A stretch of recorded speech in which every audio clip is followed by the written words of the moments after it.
오늘 말씀 보면 이 교회를 헬라어로 뭐라고 표기하고 있냐면 에클레시아라고 표기하고 있습니다. 여기에 드러나는 교회의 첫 번째 특징이 뭐냐면, 교회는 무엇입니까? 부르심을 받은 사람들이 바로 교회예요. 교회의 특징은 부르심을 받은 사람들, 이게 바로 에클레시아입니다. 우리는 죄와 사망의 권세로부터 하나님께서 우리를 끌어내셔서, 하나님께서 우리를 불러내셔서 하나님의 거룩한 교회, 거룩해진 성도라고 불림받는 에클레시아, 바로 교회가 됐다라는 거예요.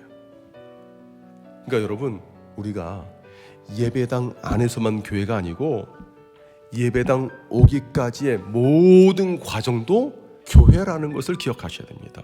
모여있는 이 결과만 아니라 모이기까지 모든 과정이 다 교회라는 거예요. 교회의 두 번째 특징이 있습니다.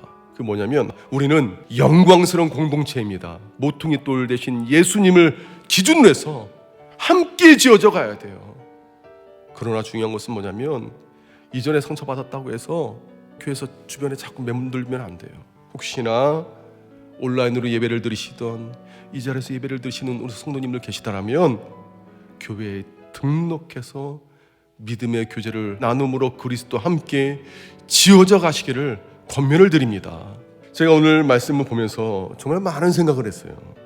특히 교회를 믿음의 눈, 신앙의 눈, 하나님께서 바라보시는 그 눈으로 봐야겠다라는 생각을 참 많이 했습니다. 그런데 그렇게 문제 많고 탈 많은 교회를 사도 바울이 뭐라고 하고 있습니까? 사도 바울은요, 그 사람들을 붙들고 계시는 하나님 봤어요. 고린도 교회 안에 임재하시는 전능하신 하나님, 영광의 하나님 바라봤습니다. 믿음의 눈으로 바라보니까 하나님께서 빚어가실 일들을 기대하게 되니까 고린도에 있는 하나님의 교회, 거룩하여져 성도라고 부르심 받은 교회다라고 지금 말하고 있는 것입니다. 그렇더라면 영광스러운 교회를 세워가야 하는데 어떻게 할 수 있을까요? 첫 번째가 교회 속에 세상이 아닌 세상 속에 교회로 나가야 합니다.